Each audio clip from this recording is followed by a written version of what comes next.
Menteri Pertahanan Prabowo Subianto menyatakan kebanggaan atas 12 unit pesawat tempur Mirage 2005 bekas dari Qatar yang berhasil didapatkannya.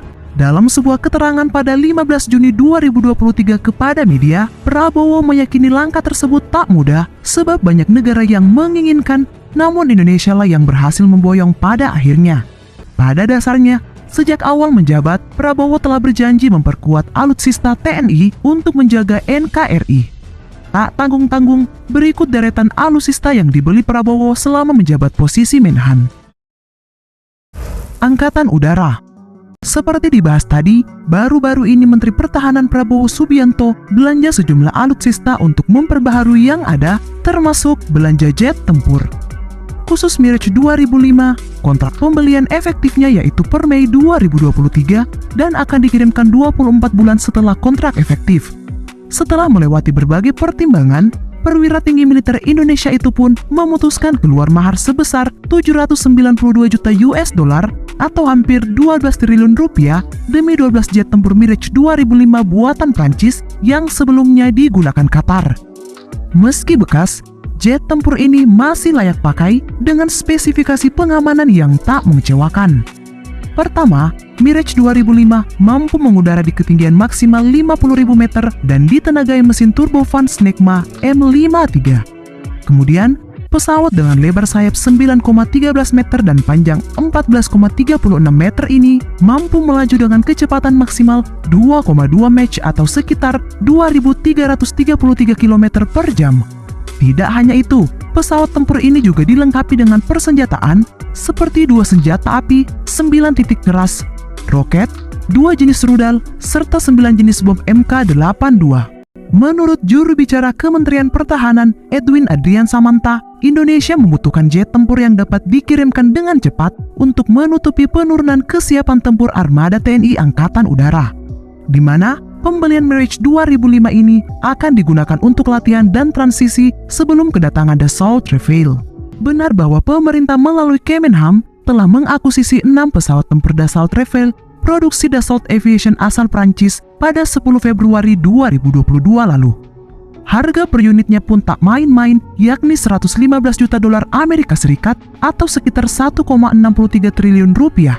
Tapi tak sampai di situ saja, sebab 6 unit itu baru permulaan, di mana Prabowo sendiri berencana akan memboyong total 42 unit. Lalu, bagaimana Prabowo mempertanggungjawabkan keputusannya? Tunggu sampai kalian mengetahui spesifikasi dari pesawat tempur ini. Jet tempur Dassault Rafale sendiri merupakan pesawat serbaguna yang mampu melakukan semua misi penerbangan tempur, melakukan serangan darat dan laut, pengintaian, serangan akurasi tinggi, serta pencegahan serangan nuklir. Rafale mampu melaju dengan kecepatan maksimal 1,8 Mach atau 750 knot dengan ketinggian maksimal hingga 15,24 km. Sementara radius tempurnya 1.850 km dan daya jelajahnya 3.700 km. Dengan bobot lepas landas mencapai 24,5 ton, Rafale mampu memuat bahan bakar sebanyak 4,7 ton internal dan 6,7 ton eksternal. Lebih dari itu, penandatanganan kontrak 6 unit tadi juga sepaket dengan adanya dukungan latihan persenjataan dari Prancis. Tak cukup dengan Dassault Rafale, kehadiran jet tempur lainnya pun menjadi angin segar bagi Indonesia yang sedang melakukan peremajaan alutsista. Mengutip CNBC per Februari 2022, Departemen Luar Negeri Amerika Serikat menyetujui potensi penjualan jet tempur F-15 dan peralatan terkait kepada Indonesia dalam kesepakatan senilai 13,9 miliar US dollar atau setara 199,1 triliun rupiah. Angka tersebut mencakup 36 unit pesawat tempur beserta peralatan pendukungnya. Mampu terbang dengan kecepatan maksimal 3.017 km per jam, jet tempur ini mampu berada dalam ketinggian maksimal hingga 19,812.000 meter. Selain itu, memiliki daya jelajah hingga 5.552 km, dibekali dengan sistem elektronik dan persenjataan guna mendeteksi, memperoleh, melacak, serta menyerang pesawat lain saat beroperasi di wilayah udara yang dikendalikan musuh. Senjata dan sistem kontrol penerbangannya pun agar pertempuran udara ke udara yang efektif dapat dilakukan meski hanya dengan 1 orang awak. Tepatnya pada pertengahan November 2021, Prabowo turut memesan 2 pesawat Airbus A400M yang memiliki konfigurasi multiperan, tanker, dan angkut. Kesepakatan ini bahkan sudah mencakup paket dukungan lengkap untuk perawatan dan pelatihan. Selain itu, Kemenhan berkomitmen melakukan pembelian 4 A400M tambahan. Tidak disebutkan berapa nilai kontrak pembelian 2 unit A400M ini, yang pasti harga satuannya mencapai 136 juta euro atau sekitar 2,2 triliun rupiah. Untuk spesifikasi, tak perlu diragukan, sebab A400M akan bertanggung jawab dalam urusan pengangkutan taktis serta pengiriman personel dan barang untuk pendaratan di berbagai medan. Untuk pengangkutan strategis, A400M dapat mengangkut barang-barang dan alat logistik yang berat dan berdimensi lebar. Tidak tanggung-tanggung, beban hingga 37 ton dapat ditampungnya. Bahkan, A400M adalah airfield terbesar pertama yang mampu mengangkut beban berat seperti truk bahan bakar berkapasitas 80 ton hingga eskavator. Tak hanya itu, pesawat ini mampu mengangkut 116 personil dengan peralatan lengkap siap tempur, serta mampu mengangkut Patriot Launcher dan Hemtrak 9 palet militer beserta 54 personil sekaligus. Angkatan Laut. Tidak hanya sektor udara, matra laut pun diperhatikan Prabowo dengan menginisiasi hadirnya kapal perang fregat.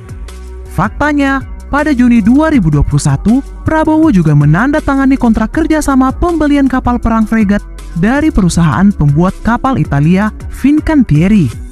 Kapal kelas fregat ringan yang dimaksud memiliki panjang 123 meter dengan berat 3.040 ton. Kapal ini mampu memuat 225 kru yang dilengkapi oleh berbagai persenjataan misil anti kapal permukaan, laras 127 mm serta torpedo. Apakah ini cukup untuk Prabowo? Ternyata belum, sebab masih ada kapal selam Scorpin yang rencana pembeliannya diumumkan pada 10 Februari 2022 lalu. Prabowo turut menjelaskan bahwa rencana pembelian itu sudah termasuk Air Independent Propulsion atau AIP beserta persenjataan dan suku cadang yang dibutuhkan termasuk latihan. Kapal selam Scorpin memiliki fitur akustik, magnetik, elektromagnetik, dan inframerah yang sangat rendah. Untuk mencapai tujuan ini, semua alat berat dan peralatan dipasang kokoh pada kopling fleksibel dengan dudukan elastis ganda. Adapun kru yang bisa dibawa oleh kapal selam Scorpin mencapai 32 orang.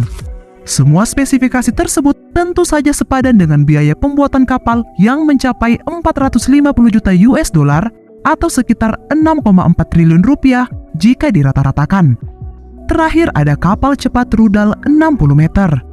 Sekaligus merupakan produksi kelima yang dibuat oleh industri pertahanan dalam negeri, yakni PT PAL Indonesia Persero.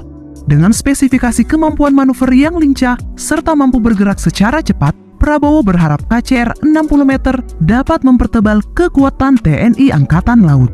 Selain itu, KCR 60 meter kelima ini juga mempunyai keunggulan ketahanan di laut selama 5 hari, mempunyai jarak jelajah 2.400 nautical mile atau NM pada kecepatan 20 knot serta mampu mengangkut 55 orang.